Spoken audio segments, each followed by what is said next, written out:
గౌరవ ముఖ్యమంత్రి మన ప్రియతమ నాయకులు రేవంత్ రెడ్డి గారు ప్రమాణం స్వీకారం చేసిన రోజు ఇది. చరిత్రలో మర్చిపోలేని రోజు. అందుకనే నేను సీఎం గారి దగ్గరికి వెళ్ళి, సీఎం గారు ఈరోజు మా నల్గొండకు రావాలంటే, అన్నా తప్పకుండా నల్గొండ అన్నా నువ్వన్నా నాకు ఇష్టం, తప్పకుండా మొదటి సంవత్సరం సెలబ్రేషన్స్ నల్గొండలే చేసుకుందామని చెప్పి వచ్చిన మా గౌరవ ముఖ్యమంత్రి గారికి స్వాగతం సుస్వాగతం పలుకుతూ, మీ అందరూ నా ప్రాణం కంటే ప్రేమించే వాళ్ళు మీరందరూ కూడా, నాకు ప్రాణం కంటే నన్ను 3 దశాబ్దాలుగా నడిపిస్తూ, కష్టాల్లో బాధల్లో నేను ఎక్కడ ఉన్నా నా వెంట నడుస్తూ నాకు అండగా ఉన్న మీ అందరికీ ముందుగా చేతులు జోడించి నమస్కరిస్తూ, నేను మీలో ఒకరిగా కష్ట సుఖాలలో మీ ఇంట్లో సంతోషం ఉన్నా బాధలున్నా పిలిచినా పిలవకపోయినా మీలో ఒకటిగా ఇక్కడ మీరు నన్ను 5 సార్లు ఎమ్మెల్యేగా గెలిపించుకొని మధ్యలో ఒకసారి ఓడిపోయినా మళ్ళా ఈరోజు 5వసారి కూడా మంచి మెజార్టీతో గెలిపించిన మేము మీ రుణం ఈ జన్మలో కాదు కదా, వచ్చే జన్మలో కూడా తీసుకోలేననిపిస్తుంది. కానీ ఆ రోజు వైఎస్ రాజశేఖర రెడ్డి గారు ముఖ్యమంత్రిగా ఉన్నప్పుడు మీ అందరినీ కూడా 2 పంటలకు నీళ్లు ఇవ్వాలని ఎస్ఎల్బిసి సొరంగ మార్గాన్ని కొట్లాడి మొదలుపెట్టి 2000 కోట్లతోని 65% ఆ రోజు పూర్తి చేసుకున్నాం. బ్రాహ్మణ వెలువల ప్రాజెక్టుని ఆ రోజు 75% పూర్తి చేసుకున్నాం. కానీ ఆ రోజు తర్వాత తెలంగాణ వచ్చిన తర్వాత 10 ఏళ్ళు మన మీద కక్ష కట్టి నా మీద కోపంతో నాకెక్కడ పేరు వస్తుందో అని చెప్పి ఈ ఫ్లోరైడ్ జిల్లాని మూసి 1 కోటి మంది వదిలిపెట్టే వ్యర్థాలు ఫ్యాక్టరీల వ్యర్థాలతో మన జీవితాలు నాశనం అవుతున్న నల్గొండని పగబట్టి ఆ ప్రాజెక్టులు ఎక్కడేసిన గొంగలు అక్కడే ఉంటే మళ్ళా రాజశేఖర రెడ్డి లాగా ఈరోజు నాకు మంత్రి అయిన తెల్లారే నీ ఎస్ఎల్బిసి నీ బ్రాహ్మణ వెలువల పూర్తి చేసుకో, నీకు నేనున్నానని చెప్పి మాటిచ్చి ఉత్తమ్ కుమార్ రెడ్డి గారు గౌరవనీయులు మన జిల్లాకే చెందినవారు డిప్యూటీ సీఎం గారు కూడా అండగా ఉంటూ ఆ ప్రాజెక్టులన్నీ కూడా సీఎం గారు ఉత్తమ్ కుమార్ రెడ్డి గారు ఆ మిషన్ బోరింగ్ ఆగిపోయి ఎప్పుడో ఆగిపోయింది ఖరాబ్ అయి నన్ను గవర్నమెంట్ పైసలతో అమెరికా పంపించి ఉత్తమ్ కుమార్ రెడ్డి గారు లేఖ రాసి సీఎం గారిని ఒప్పించి సీఎం గారు కూడా పైకి ఆ కంపెనీతో మాట్లాడి ఈరోజు 2వ బోరింగ్ మిషన్ కూడా రిపేర్ చేస్తున్నాం. వచ్చే నెలలో జనవరి 2 చివరిలో పూర్తి చేపించి మరో సొరంగాన్ని మొదలు పెడితే 2 సంవత్సరాలలో కాకపోతే ఇంకా 3-4 నెలలు ఆలస్యమైనా దాన్ని పూర్తి చేపిస్తానని గ్రీన్ ఛానల్లో పెట్టి ఈరోజే బ్రాహ్మణ వెలువ ప్రాజెక్టు కూడా అది కూడా ఫ్లోరైడ్ మండలం నగరికల్లు నల్గొండ కాన్స్టిట్యూన్సీతో 1,00,000 ఎకరాలు నీళ్ళిచ్చే ప్రాజెక్టు, దానికి కూడా ఈరోజు వారి చేతుల మీదుగా ఇప్పుడే శంకుస్థాపన చేసి రైట్ లెఫ్ట్ కెనాల్ కూడా చేసి 3-4 మాసాలలో అక్కడ కూడా 1,00,000 ఎకరాల నీళ్ళు ఇవ్వడం జరుగుతుంది. ఈరోజు ఎస్ఎల్బిసి సొరంగం మన ముఖ్యమంత్రి గారు ఎప్పుడు చెప్తుంటారు, మనకు దేశంలో ఏ రాష్ట్రంతో పోటీ కాదు ప్రపంచంతో పోటీ అని చెప్పి. ఈ సొరంగం పూర్తి అయితే మన గౌరవ మంత్రి గారే కాదు మన ముఖ్యమంత్రి గారు కూడా ఇవాళ దేశంలోనే కాదు ప్రపంచంలోనే పొడవైన సొరంగం, దాన్ని చూడడానికే వేలాది మందిగా వస్తారు. 4 లక్షల ఎకరాలకు శాశ్వత ఫ్లోరైడ్ పరిష్కారమే కాదు తాగునీరు ఇచ్చే సొరంగం అది. దాన్ని అందుకనే రాజశేఖర రెడ్డి గారు శంకుస్థాపన చేస్తే ఇవాళ గౌరవ ముఖ్యమంత్రి రేవంత్ రెడ్డి గారు దానికి సంబంధించిన నిధులు ఇచ్చి ఉత్తమ్ కుమార్ రెడ్డి ఎప్పుడు రివ్యూ చేస్తూ దాన్ని పూర్తి చేయబోతున్నారు. అందుకనే సొరంగ మార్గానికి RRR అని పేరు పెట్టుకున్నా నేను, రాజశేఖర రెడ్డి రేవంత్ రెడ్డి గారని. ఎందుకంటే ఆయన శంకుస్థాపన చేస్తే వీరు ప్రారంభించి మన ఉత్తమ్ కుమార్ రెడ్డి డిప్యూటీ సీఎం గారి చేతుల మీదుగా 2 సంవత్సరాలు దాన్ని పూర్తి చేపిస్తామని మీ అందరికీ. ఎందుకంటే ప్రపంచంలో ఇలాంటి సొరంగం ఎక్కడ లేదు. ఎన్నికల ముందు దేవరకొండకు వచ్చి కేసీఆర్ గారు 2014 ముందు ఇక్కడనే చేసుకొని కూర్చుంటా దీన్ని వెంటనే పూర్తి చేస్తా అని చెప్పి కూలిపోయే కూలేశ్వరాన్ని కట్టిండు, అంటే కాళేశ్వరం అది కట్టిండు కూలిపోయింది 1,73,000 కోట్లు. ఒక 2000 కోట్లు ఇస్తే సొరంగం అయిపోతుండే, 300 400 కోట్లు ఇస్తే బ్రాహ్మణ వెలుగుల ప్రాజెక్ట్ అయిపోతుండే. మన జిల్లా అంటే అంత కసి. ఆ కసినే మన ఎన్నికల్లో 11 మంది ఎమ్మెల్యేలు, 2 ఎంపీలు, ఎవ్వరు కూడా 50,000 తక్కువ మెజార్టీ లేకుండా గెలిపించిందంటే మీరు మన జిల్లాని ఎంత నష్టపరిచిండో, మన జిల్లా అంటే ఎంత అసహించుకుండో కేసీఆర్ పరిపాలన చూసాం. అందుకని ఈరోజు మీ అందరు కూడా నేను ఎక్కువ మాట్లాడాలంటే రోజు సీఎం గారితోనే ఉంటాం, ఎప్పుడు కలుస్తుంటాం. ఈరోజు నల్గొండ కాన్స్టిట్యున్సీకి సంబంధించి అన్ని పనులు మీ దగ్గర కనగల్ మండలంకి వెళ్ళి వచ్చిన వాళ్ళు ఉన్నారా? మీకు జూనియర్ కాలేజ్ మీ పిల్లలు ఎక్కడ చదువుకుంటున్నారు?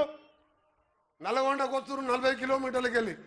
దానికి అడగగానే కారులో పెద్దపల్లికి పోయేటప్పుడు హెలికాప్టర్లు అడగంగానే తిప్పర్తి వాళ్ళు ఉన్నారు కదా ఇక్కడ, అడగంగానే 2 జూనియర్ కాలేజీలు ఇచ్చి వచ్చే సంవత్సరానికి వెళ్ళి దాన్ని ప్రారంభించుకుంటున్నాం. ఇవాళ 300 కోట్లతో మెడికల్ కాలేజీ ఓపెన్ చేసుకున్నాం, 40 కోట్లతో నర్సింగ్ కాలేజీ శంకుస్థాపన చేసుకున్నాం. త్వరలో తప్పకుండా ఈరోజు మొదటి సంవత్సరం నుంచి వారు ముఖ్యమంత్రి అయ్యి తప్పకుండా మనకు డెంటల్ కాలేజీ కూడా ఇస్తారని చెప్పి వారు హామీ ఇచ్చే అవసరం లేదు. వెంకరెడ్డి గారు పోయి అడిగిందంటే అన్న నీకు ఏదంటే కావాలంటాడు. నాకు అదే అంటాడు, నువ్వు తెలంగాణ కోసం అందరూ పదవులు వదిలిపెట్టి మళ్ళా బై ఎలక్షన్లు వస్తే నువ్వు మంత్రి పదవి రాజీనామా చేసి మళ్ళా పదవి తీసుకోలేదు, నీ కాన్స్టిట్యున్సీకి నష్టం జరిగింది, నీకు తప్పకుండా అండగా ఉంటానన్ను. డెంటల్ కాలేజీతో పాటు మనందరూ కూడా ప్రేమించి పూజించే లతీఫ్ షా ఖాద్రీ ఘాట్ రోడ్ కూడా ఇవాళ ఉదయమే జీవో ఇచ్చి మనం ఎప్పుడు కూడా దర్గాకు లక్షలాది మంది పోతుండం. పెద్దవాళ్ళు వయసు ఉన్న వాళ్ళు పైకి ఎక్కలేరు. దానికి కూడా 140 కోట్లు శాంక్షన్ చేయడం జరిగింది. ఇలా చెప్పుకుంటూ పోతే ప్రతి ఒక్కటి కూడా మీకు మాటిస్తున్నాను నేను. తప్పకుండా మీ అందరినీ మన కాన్స్టిట్యున్సీ కాదు, మన ఉత్తమ్ కుమార్ రెడ్డి గారు ఇరిగేషన్ శాఖ మంత్రిగా బట్టి గారు పాదయాత్రలో మన జిల్లా అంతా చూసిండు. వారి సహకారం, ముఖ్యంగా ముఖ్యమంత్రి సహకారంతో శివన్నగూడెం ప్రాజెక్టు కానీ, బస్వాపూర్ కానీ, గంధమల్ల రిజర్వాయర్ పూర్తి చేసి ఇప్పటికే సాగర్ నీళ్లతోనిది ఈరోజు మనం మిర్యాలగూడ, కోదాడు, హుజూర్ నగర్, సాగర్ కాన్స్టిట్యున్సీ నీళ్ళు వస్తున్నాయి. ఈ 8 కాన్స్టిట్యున్సీలకు సాగునీరు లేదు. మనకు బోర్ వేస్తే 1500 ఫీట్లు నీళ్లు పడవు. పడ్డా పచ్చడి డ్రైనేజీ నీళ్లు, మూసి నీళ్ళు వస్తాయి. ఎన్నికల ముందు మనకు హామీ ఇయ్యలే గౌరవ ముఖ్యమంత్రి గారు. కానీ ఇవాళ పట్టుబట్టి 40 లక్షల మంది ప్రజలు మూసితోని డ్రైనేజ్ కలుస్తుంది, హైదరాబాద్లో ఇండస్ట్రీస్ కలుస్తాయి, మన ఆరోగ్యాలు క్యాన్సర్ రోగాలు 30 ఏళ్ళకే 60 ఏళ్ళుగా కనబడుతూ ఆ కంపు వాసన రోగాలతో బతుకుతామని మూసి ఎక్కడ పుట్టింది? వికారాబాద్లో పుట్టి నేరేడు జిల్లాలో కృష్ణానదిలో కలిస్తే దాన్ని కంకణం కట్టుకొని మన 40 లక్షల మంది జీవితాలకు ఒక బతుకు ఆశనిచ్చిన ముఖ్యమంత్రి గారికి నల్గొండ జిల్లా ప్రజల తరఫున ధన్యవాదాలు తెలియజేసుకుంటూ మరొకసారి మీ అందరికి కూడా పేరు పేరున, ఎందుకంటే మీరు తెలంగాణ 10 సంవత్సరాలు కేసీఆర్ ఏం చేసిండో, సంవత్సరంలో మనం ఏం చేసినామో గౌరవ ముఖ్యమంత్రి గారు చెప్తారు. కాబట్టి నేను నా కాన్స్టిట్యూన్సీతో పాటు నల్గొండ జిల్లా మంత్రిగా నేను ఉత్తమ్ కుమార్ రెడ్డి గారు నల్గొండని బంగారు కొండగా చేయడమే లక్ష్యంగా పెట్టుకున్నాం. మేము ఒకటి, నల్లగొండ అంటే పోరాటాల గడ్డ.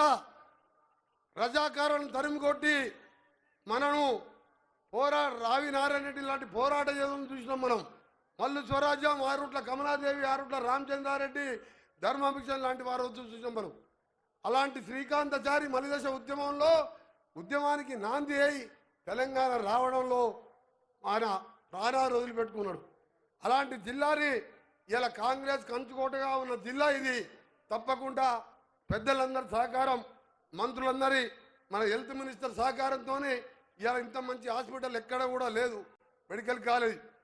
దానికి మన దామన్న అన్ని విధాలుగా సహకరించి పూర్తి చేసినందుకు కూడా ధన్యవాదాలు తెలియజేసుకుంటూ మరొకసారి మీ అందరికీ కూడా చెప్తున్నాను, నా విజ్ఞప్తి మీ అందరికీ వచ్చే ఎన్నికలు ఉన్నాయి, సర్పంచ్ ఎలక్షన్, ఎంపీటీసీ, జడ్పీటీసీ, మళ్ళా అసెంబ్లీ ఎన్నికల్లో ఏ విధంగా ఒక్కొక్కరిని చిత్తుగా ఓడగొట్టినామో మళ్ళా అన్ని గ్రామ పంచాయతీలు కానీ అన్ని ఎలక్షన్లు కూడా గెలిపించి ఈ ముఖ్యమంత్రి గారి మా ప్రభుత్వంలో మంత్రులకు అండగా ఉండండి.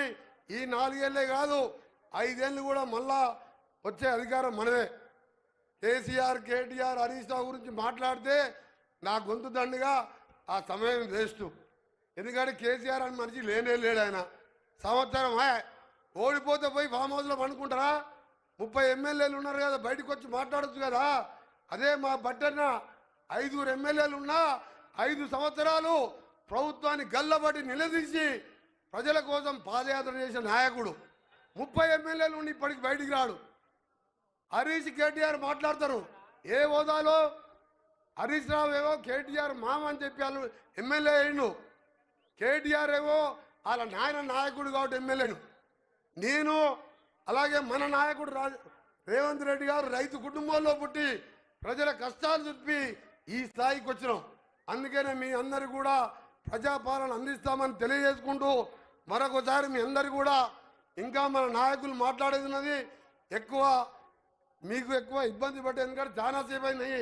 అయినా 1 సంవత్సరం దీనికి ముఖ్యమంత్రి గారు చాలా మంది మంత్రులు అడిగిన మన నల్గొండ పోరాటాల జిల్లాకు వచ్చిండు, నా కాన్స్టిట్యున్సీకి వచ్చింది. కాబట్టి ముందుగా గౌరవ ముఖ్యమంత్రి గారిని మాట్లాడవలసిందిగా వారికి విజ్ఞప్తి చేస్తూ స్వాగతం పలుకుతూ ఆ తర్వాత ఉత్తమ్ కుమార్ రెడ్డి గారు, దామన్న గారు, డిప్యూటీ సీఎం గారు ఫైనల్గా మాట్లాడతారు.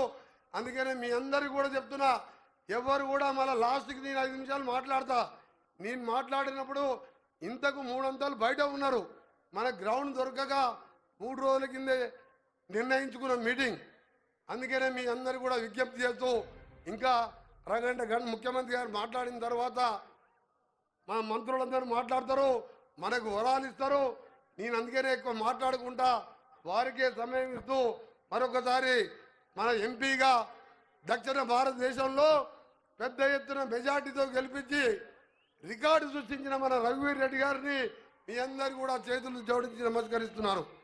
మన అగ్రికల్చర్ మినిస్టర్ గారు తుమ్మల నాగేశ్వరరావు ఇన్ఛార్జ్ మినిస్టర్గా అడుగున ఎప్పుడు పిలిచినా నేను మీకు అండగా ఉంటానని ఆ అనుభవాలతో పాటు రైతులకు అండగా ఉంటున్న ఇన్ఛార్జ్ మినిస్టర్ గారు కూడా స్వాగతం పలుకుతూ ఇప్పుడు గౌరవ ముఖ్యమంత్రి గారు మాట్లాడవలసిందిగా కోరుతున్నాం.